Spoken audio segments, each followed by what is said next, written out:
राजस्थान की 3 विधानसभा सीट पर हो रहे उपचुनाव में कांग्रेस और बीजेपी के बीच कांटे की टक्कर है। ये उपचुनाव मुख्यमंत्री अशोक गहलोत के लिए लिटमस टेस्ट माना जा रहा है, तो वहीं बीजेपी के लिए भी ये काफ़ी ज़रूरी है। ऐसे में राजस्थान के 20 साल के चुनावी इतिहास में ऐसा पहला मौका होगा जब किसी विधानसभा चुनाव से पूर्व मुख्यमंत्री वसुंधरा राजे गायब रही हो। वसुंधरा राजे उपचुनाव में किसी भी सीट पर ना तो नामांकन के दौरान नजर आई और ना ही किसी सीट पर प्रचार करने उतरी। ऐसे में बीजेपी ने उनके भतीजे ज्योतिरादित्य सिंधिया को बुलाकर प्रचार कराना पड़ा।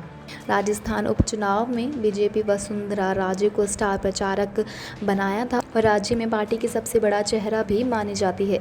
इसके बावजूद 3 विधानसभा सीटों में से किसी एक सीट पर भी प्रचार करने नहीं गई, जबकि 2 सीटों पर उनकी कैबिनेट में रहे मंत्री को पार्टी ने ही उतार रखा है। राजस्थान में बीजेपी के प्रभारी अरुण सिंह ने जब वसुंधरा राजे से बातचीत की तो उन्होंने अपनी बहू की तबीयत खराब है ये बताया, जिसकी वजह से और चुनाव प्रचार में नहीं आ रही है। वसुंधरा राजे को चुनाव प्रचार से गायब रहने को कांग्रेस मुद्दा बना रही है और कहा जा रहा है कि वसुंधरा समर्थकों को साधने में लगी हुई है। खबर तो ये है कि वसुंधरा समर्थक इस उपचुनाव में बीजेपी के खिलाफ काम कर रहे हैं। पूर्व उप मुख्यमंत्री सचिन पायलट ने मीडिया से बातचीत में कहा कि बीजेपी बिखरी हुई है।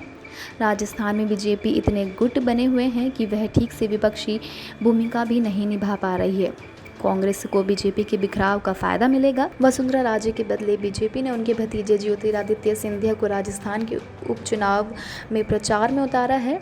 सिंधिया ने गंगापुर में चुनावी सभा को संबोधित कर बीजेपी प्रत्याशी को जिताने की अपील की। बीजेपी ने उपचुनाव में ज्योतिरादित्य सिंधिया की सभा कर वसुंधरा राजे को जवाब दे दिया है। विधानसभा में पार्टी के उप सचेतक राजेंद्र राठौड़ ने यहां तक कह दिया कि वसुंधरा राजे की बात अब पुरानी हो गई है। तो वहीं कुछ लोग ये भी कह रहे हैं कि मध्य प्रदेश विधानसभा उपचुनाव में कांग्रेस ने सचिन पायलट का उपयोग किया था। इसके जवाब में बीजेपी ने राजस्थान के विधानसभा उपचुनाव में ज्योतिरादित्य सिंधिया को उतारा है। हालांकि कांग्रेस इसे लेकर बीजेपी पर तंज जरूर कस रही है।